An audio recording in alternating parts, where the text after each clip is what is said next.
자, 회의관리 1급 문제 51번부터 60번까지 한번 보도록 하겠습니다. 자, 회의관리 1급 문제 51번입니다. 자, 다음은 제조업을 영위하는 주식회사 3일의 대손 충당금 관련 자료입니다. 이를 기초로 주식회사 3일의 당해 사업연도 2022년도 송금불산임 금액을 계산하면 얼마인가? 입니다. 단 전기 대손 충당금 부인액은 없습니다. 자, 한번 봅시다. 자, 충당금 설정 대상 채권 금액은 10억 원입니다. 거기에 이제 대손 실적률은 없어요.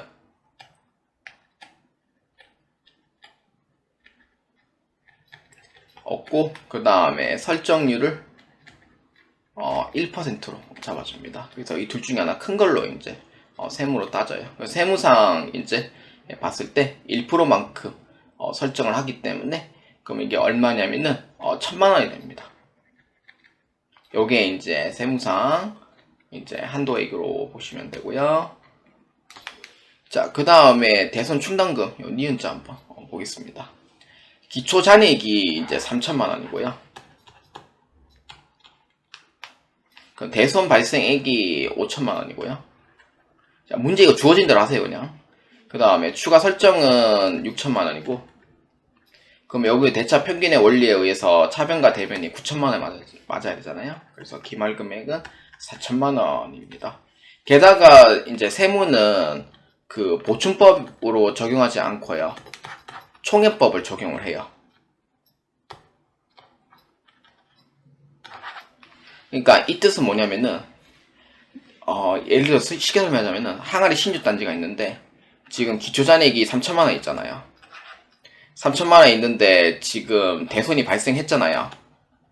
그럼 항아리 신주단지에 지금 금액이 아무것도 없어요. 지금 아무것도 없는 상황이고, 그 아무것도 없는 금액에 지금 여기에 6천만 원만큼 이제 넣으려고 하는데, 6천만 원 넣으려고 하니까 대손액이 5천만 원이잖아요. 거기서 또 2천만 원 또 빼야 돼요. 그랬더니 기말 금액은 얼마냐면은 4천만 원만큼 내가 최종적으로 항아리 신조단지에 있구나 라고 그냥 이해만 하시면 됩니다. 솔직히 말이 안 되는 문제긴 한데 그냥 총회법으로 적용하에서 이렇게 보자면은 이렇게 이제 설명이 됩니다. 그러니까 항아리 신조단지에 있는 대손 충당금을 다 내빼고 그 다음에 다시 계산해 주는 거예요. 그러니까 대손 충당금을 한번 비워주는 거죠. 비워주고 다시 집어넣는 그런 방식으로 세무는 그렇게 하고 있습니다. 그래서 어떤 걸 보냐면은 항상 이거를 보셔야 돼요. 기말 금액이 곧 회사 설정 금액이 됩니다. 이게 이렇게 돼요. 그렇기 때문에 세무상 한도액은 1000만 원이고 회계상 금액은 4천만 원이 됩니다. 그럼 이거 한도가 넘어요, 안 넘어요? 한도가 넘죠. 그렇기 때문에 51번의 답은 몇 번이냐면은 정답은 2번으로 체크해 주시면 되겠습니다. 3천만 원이 이제 세무상 한도 초과고 기초에 이제 유보로 인해서 송금불산이 된 금액은 없고 추인할 금액은 없어요. 이대로 세무상 한도 초과는 3천만 원이다 라고 보시면 되겠습니다. 자, 회의관리 1급 문제 52번입니다. 다음 중 법인 세법상 채권자 불분명 사채이자 원천징수세 해당분입니다. 송금불산입에 대한 소득 처분으로 가장 옳은 것은 입니다. 근데 여기서 함정카드가 있어요. 이것만 보시면은 선생님 이거는 상여인데요? 근데 답지 보면 상여 아니거든요. 왜냐? 이 괄호를 안 보고 지나갔을 가능성이 높습니다.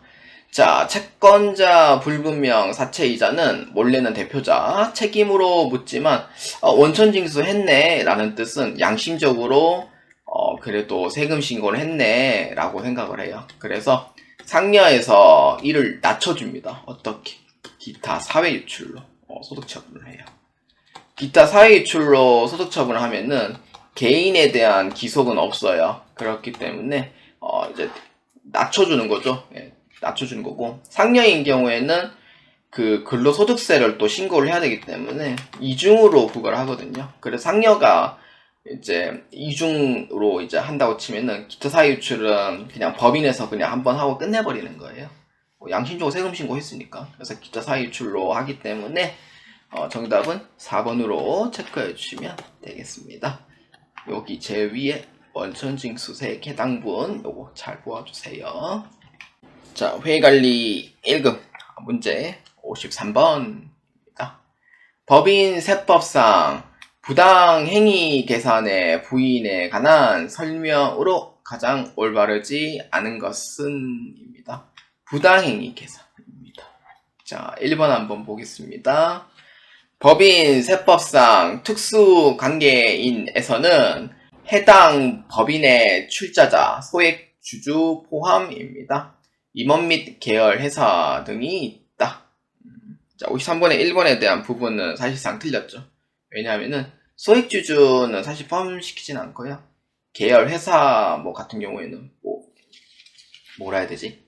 약간 좀 지배 능력이 있는 특수관계인이면 상관없지만 사실 저는 이건 아니라고 보거든요.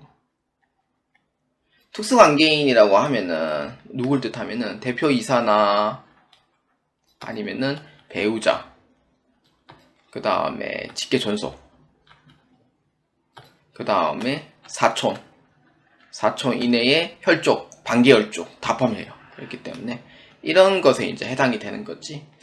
사실상 제가 봤을 때는 거의 다 틀렸다고 보시면 돼요. 그래서 1번은 옳지 않다라고 보시면 돼요. 그래서 틀렸다. 왜냐하면은 자기네 가족들을 생각하면 되는데 계열 회사는 저 아니다고 보고, 임원은 맞다고 보고, 출자자는 소액주주 포함하지 않습니다. 예, 그렇기 때문에 1번은 틀렸다라고 보시면 되고요. 그 다음에 2번 한번 보겠습니다. 부당행위 계산 부인의 규정은 특수관계인 간의 다시 할게요. 거래 결과 법인의 조세 부담을 부당하게 감소시킨 경우에 적용된다. 그렇죠. 특수관계인 같은 경우에는 막 그 판매 금액 예를 들어서 5천만 원이라고 치면은 특수관계이니까 1,000만 원에 판매를 할게. 로는 그런 이제 부당 이득을 좀 취하는 경우도 있죠. 그 다음에 내가 구입을 했을 때 2천만 원짜리를 구입을 원래 해야 되는데 특수관계이니까 500만 원에 구입을 하겠다. 그런 의미. 그래서 부당행위 규정은 특수관계인에 대해서는 부당행위 적용이 됩니다. 그래서 맞고요. 그 다음에 3번. 가지급금 인정이자는 가지급금 적수 365분의 1 곱하기 적정 이자율로 계산된 금액, 특수관계인에게 수입한 이자를 차감하여 계산한다. 맞죠? 요거 특수관계인에 대한 부분, 가지급금 인정이자 있고요. 그 다음에 4번. 특수관계인에 해당하는 법인에 대한 가지급금 인정이자는 입금 산입을 합니다. 맞죠? 입금 산입을 하고요. 기타 사유출로 처분합니다. 근데 만약에 대표이사라고 할 때는 상여로 이제 처분을 해줘야 돼요. 그래서 이제 가지급금 인정이자는 입금 산입하고 기타 사회유출로 소득처분한다. 특수관계이기 때문에. 그래서 맞습니다. 그래서 이에 해당하지 않은 정답은 1번으로 보아주시면 되겠습니다. 자, 회의관리 1급 문제 54번입니다. 다음은 주식회사 3일의 제12기 법인세 신고를 위한 자료입니다. 자료에 의하여 올바른 세무조정을 수행한 경우 각 사업연도 소득금액을 계산하면 얼마인가? 입니다. 단 자료 외에 각 사업연도 소득금액 계산에 영향을 미치는 항목은 없다. 입니다. 자, 법인세 신고를 위한 자료입니다. 자, 이렇게 한번 볼까요? 자, 법인세 비용 차감 전 순이익입니다. 2억 원. 요거는 세전이익이죠. 법인세 측정 안 해도 돼요. 회계상 원래는 임의로 하는 거기 때문에 그런 거고. 그래서 니은에 보면은 벌금 및 가산금으로 비용 인식할 때요. 이건 성노무산입이죠. 벌가금은 다 비용 인정 안 해요. 이제 이런 거고, 그 다음에 파손, 부패 사유로 재고자산 평가 손실 3천만 원을 계상하였다. 파손 부패는 이 재고자산 평가 손실 같은 경우에는 사실 이제 별도 신고를 할 필요 없이 요거는 그냥 송금으로 인정이 돼요. 그래서 뭐 딱히 뭐 이제 소득 처분할 필요가 있냐 없냐라고 물어봤을 때 사실 이거 송금 인정하는 거지 조정을 하라는 건 아닙니다. 그렇기 때문에 그래서 요거는 조정할 필요 없이 프라마이 제로로 보시면 되고요. 니은만 더해 주시면 돼요. 요건 세무조정 꼭 해야 되기 때문에. 그래서 얼마냐면은 정답은 2번 2억 1,500만 원으로 보시면 되겠습니다. 자, 회의관리 1급 문제 55번입니다. 다음 자료를 기초로 주식회사 3일에 제20기 법인세 산출 세액을 계산하면 얼마인가? 입니다. 자, 문제 한번 볼까요? 법인세 차감전 순이익 2억 원입니다. 세전이익이죠. 여기서 이제 플러스 마이너스 이제 조정을 해주는 거예요. 자, 니은 한번 봅시다. 3일은 대표 이사에게 특별 상여금을 지급하고 비용으로 계상하였습니다. 정관에 따른 상여금 기준 금액은 500만 원입니다. 이게 이제 기준 금액, 그러니까 세무상 한도 금액이 되는 거죠. 근데 얼마만큼 줬어요? 2천만 원 줬죠. 그럼 1,500만 원 초과한 거예요. 이거 비용으로 인정을 해야 못해요? 정관상 금해버렸으니 비용을 인정 못 받죠. 그래서 성금부산이 됩니다. 플러스 이렇게 보시면 되고, 그 다음에 디귿 자 한번 보겠습니다. 주식회사 3일에 손익계산서상 매출액은 30억이며 이는 500만원 매출 할인과 200만원의 매출 애누리가 차감된 금액이다. 그럼 여기서 마이너스 시키면 되죠. 700만원. 근데 얼마예요? 그러면은 29억 9,300만원이 돼요. 역시 암산은 시간이 오래 걸려요. 확실히. 그래서 요거는 뭐 조정할 필요 없습니다. 그 다음에 리얼 3일에 대표이사 동창에 기부금 1,000만원 지급하고 비용으로 계산했다. 동창회는 비지정 기부금이에요. 그래서 요거는 전액 송금 불산입으로 소득 처분하고요. 소득 처분은 상여로 보시면 됩니다. 자, 그렇기 때문에 플러스 보시면 되고, 그 다음에 미음 제20기에 인식할 2월 결성금 비과세 소득 및 소득공제는 없다고 가정한다 라고 보면 돼요. 그래서 과세표준은 지금은 바뀌었지만 9% 19% 바뀌었지만 지금 작년 거를 적용 그대로 하겠습니다. 자, 그래서 여기서 이제 한번 계산해 보시면 됩니다. 자, 법인세 차감전 순이익 2억원, 그 다음에 한도 초과 1,500만원, 그 다음에 동창회 기부금 1,000만원. 2억 2,500만원이에요. 그래서 2억원 초과이기 때문에 2억원 초과 금액 2,500만원에서 20%만큼 적용해주고요. 누진 적용이기 때문에 2억원 이하는 10%만큼 적용해줍니다. 그래서 2,000만원. 도합 합치면 얼마예요? 2,500만원의 산출세액이 나오게 됩니다. 그래서 정답은 4번으로 체크해 주시면 되겠습니다. 산식은 이렇게 다음과 같아요. 요게 이제 과세 표준이죠. 그럼 여기에 2억원 초과 2천만원 이하니까 2천만원 더하기 2억원 초과 금액, 그러니까 2억 2,500 빼기 2억원, 그럼 2,500이죠. 곱하기 20% 이렇게 해줘야지 2,500만원이다 이렇게 보시면 돼요. 자, 회의관리 1급 문제 56번입니다. 다음 중 괄호 안에 들어갈 내용으로 가장 옳은 것은? 입니다. 자, 문제 한번 보겠습니다. 세법은 여러가지 사회, 경제적 정책 목적상 개별 세법과 조세특례 제한법에서 각종 비과세, 세액공제 및 세액 감면 등을 해주고 있어 세금을 전혀 납부하지 않는 사업자도 발생할 수도 있다. 하지만 이는 세부담의 형평성에 어긋나므로 세법에서는 최소한의 세법을 규정한 일정 한도의 세금은 납부하지 않도록 무엇 규정을 두고 있다. 이게 무슨 말이냐면은 개별 세법과 이제 조세특례제한법에 따른 각종 비과세가 있어요. 그럼 세액 공제를 해주잖아요. 거기에 이제 세액 감면이 있잖아요. 근데 이런 게 뭐냐면은 사실상 절세를 사실상 하겠다는 목적은 뭐냐면은 저는 솔직히 이제 조세특례제한법을 이제 했을 때 이거를 조금 혜택을 좀 많이 받을 수 있으면 혜택을 많이 받아라 라고 얘기하고 싶은데 조세특례제한법은 약간 뭐라 해야 되지? 약간 달콤하면서도 약간 좀 그런 대가를 좀 치러야 되는 뭐 그런 게 좀 있어요. 조세특례제한법이. 그래서 달콤한 유혹을 이제 넘어가면서 그걸 이행을 못하면은 이제 큰 대가를 좀 치르는 막 그런 게 좀 있어요. 그렇기 때문에 조세특례제한법은 감면을 해주지만 감면에 대한 조건을 달고 시작합니다. 그래서 일정한 유지를 해줘야 돼요. 근데 유지를 만약에 못한 상태에서 끝냈다라고 하면은 도로 다 추징을 해줘야 돼요.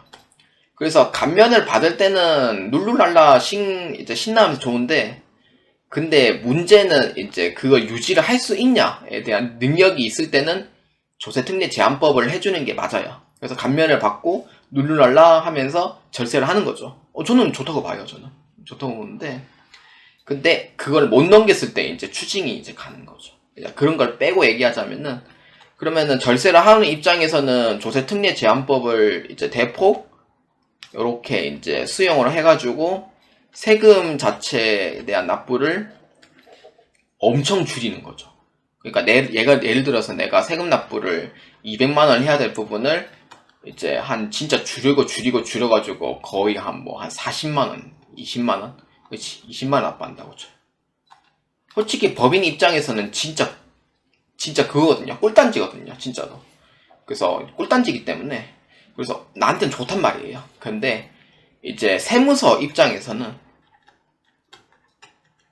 이제 어떤 거냐면은 이거는 감면 너무 많이 받으면은 우리가 조세 확보가 안 돼. 이렇게 되는 거예요. 그러니까 감면을 너무 과하게 하면은 세금 확보가 안 되는 거예요.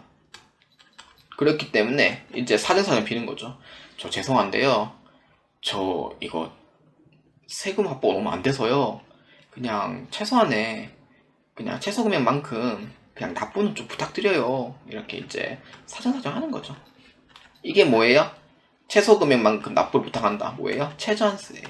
그래서 현재 지금 우리에 대한 내용은 조세특례제한법, 비과세, 세액공제, 세액감면을 해주고 있는데 그래서 세금을 아예 납부하지 않은 사람도 있고 세금을 매우 적게 납부할 수 있단 말이에요. 그렇기 때문에 이러한 부분에 이제 세수 확보도 해야 되는데 그래서 일정 이제 금액만큼 이제 최소한의 좀 납부를 좀 해달라 그런 걸 이제 부탁을 하는 거예요. 그렇기 때문에 뭐예요? 최저한세라고 보시면 돼요. 그래서 최저한세 규정을 두고 있다. 그래서 정답은 3번으로 체크해 주시면 되겠습니다. 자, 회의관리 1급 문제 57번입니다. 다음 중 소득세법상 납세 의무자에 관한 설명으로 가장 올바르지 않은 것은 입니다. 납세 의무자죠. 자, 57번부터는 이제 소득세법입니다. 자, 1번 한번 보겠습니다. 거주자란 국내 주소를 두거나 1과세 기간 중 183일 이상 거소를 둔 개인을 말한다. 맞죠? 그래서 거주자는 국내 주소를 두고 있는 것도 맞고요. 183일 이상 거소를 둔 개인을 말한다. 그래서 맞습니다. 그 다음에 2번. 거주자 여부를 판정할 때는 국적이나 영주권 취득 등을 고려하지 않는다. 이 당연한 거죠. 왜냐하면은 영주권이 저 독일인데요. 저 영주권이 저 프랑스인데요. 이런 건 상관 안 한다 이 뜻인 거예요. 상관 안 하고 무조건 183일 이상 거소를 두고 있으면은 거주자로 취급을 하겠다라는 거예요. 그 다음에 3번. 거주자가 아닌 개인을 비거주자라고 합니다. 그렇죠. 거주자가 아닌 것은 비거주자. 비거주자에 대해서는 모든 소득에 대하여 과세권이 없다? 아니에요. 국내 소득만 부과를 합니다. 그렇기 때문에 3번에 대한 부분은 틀렸다 라고 보시면 되고요. 그 다음에 4번. 대한민국 국민인 국내회사 임직원이 해외에 파견하는 경우 그 임직원은 거주자로 본다. 이게 약간 예외적인 상황인데 이게 그 예외적인 부분에서 거주자로 보는 게 좀 있어요. 그렇기 때문에 이 내용에 대해서는 예외적인 부분이지만 해외에 파견돼 있다 하더라도 그 임직원은 거주자로 보는 게 맞습니다. 그렇기 때문에 정답은 3번으로 체크해 주시면 되겠습니다.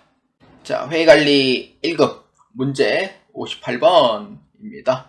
다음 중 소득세법상 이자 및 배당 소득에 관한 설명으로 가장 옳은 것은 입니다. 이자 및 배당 소득입니다. 자, 한번 봅시다. 자, 1번. 국가나 공공기관에서 발행한 채권에서 발생하는 이자는 소득세법상 이자 소득에 포함되지 않는다. 입니다. 자, 요거는 이제 국가나 공공기관에서 발생한 채권에 대해서는 이자 소득이 맞아요. 그래서 이자 소득에 포함한다. 이렇게 보시면 되고요. 그 다음에 2번입니다. 외국 회사로부터 받는 이익의 배당은 배당 소득에 해당한다. 이 맞죠? 배당이니까 배당 소득이 맞아요. 그래서 2번은 맞고요. 그 다음에 3번. 현물 배당이나 주식 배당의 경우 배당 소득으로 보지 않는답니다. 이게 그 배당이라고 하면은 배당 소득으로 봐요. 그래서 요거는 배당 소득이 맞고요. 그 다음에 4번. 현행 소득세법에서는 배당 소득에 대하여 필요형비는 인정하나? 아니죠. 필요형비 인정 안 해요. 그 뜻은 뭐예요? 이거는 불로소득이죠. 그러니까 앉아서 돈 버는 건데 요거는 필요형비 인정 안 하겠다라는 뜻이에요. 그래서 둘 다 인정 안 하죠. 이자 배당 둘 다 필요형비 인정 안 해요. 자, 그렇기 때문에 이자 배당 소득은 불로소득이니까 필요형비 인정을 안 하는 게 맞고요. 4번은 아닙니다. 네, 틀렸어요. 그렇기 때문에 옳은 설명은 몇 번입니까? 2번으로 체크해 주시면 되겠습니다. 자, 회의관리 1급 문제 59번입니다. 김삼일 씨의 2022년 급여 내역이 다음과 같을 때 소득세법상 총 급여액을 계산하면 얼마인가? 입니다. 자, 이건 1년치 이제 금액을 뜻하죠. 그래서 급여는 매월 300만원. 그래서 12달 하면은 3,600만원이 돼요. 그 다음에 식사대는 매월 10만원. 근데 별도로 식사를 제공받는데요. 이거는 전액 과세가 돼요. 여기서 아마 다 틀렸을 것 같아요. 그래서 얼마냐면은 120만원. 12달 하면은. 상여 500만원, 연차 100만원. 합치면은 600만원. 그러면 다 더해주면 되죠. 그럼 이게 얼마냐면은 3,600만원, 120만원, 그 다음에 600만원. 얼마예요? 4,320만원이 됩니다. 그래서 이에 해당하는 정답 몇 번이에요? 그렇죠. 4번으로 체크해 주시면 되겠습니다. 자, 회의관리 1급 문제 60번입니다. 다음 중 소득세법상 소득 구분으로 가장 올바르지 않은 것은 입니다. 퇴직소득에 속하지 않은 퇴직위로금입니다. 퇴직위로금, 퇴직공로금은 근로소득으로 봅니다. 예외적이죠. 그 다음에 2번 계약, 위약 또는 해약으로 인한 받는 위약금. 이거는 기타 소득 맞습니다. 계약의 위약, 해약으로 하는 건 기타 소득. 복권 당첨 소득은 기타 소득입니다. 그 다음에 퇴직연금 계좌에 불입하고 연금 형태로 지급받는 소득은 요거는 연금 소득이 돼요. 근데 연금 외 해가지고 수령받는 경우에는 요거는 그거 기타 소득입니다. 그렇기 때문에 틀린 부분 몇 번? 4번으로 체크해 주시면 되겠습니다.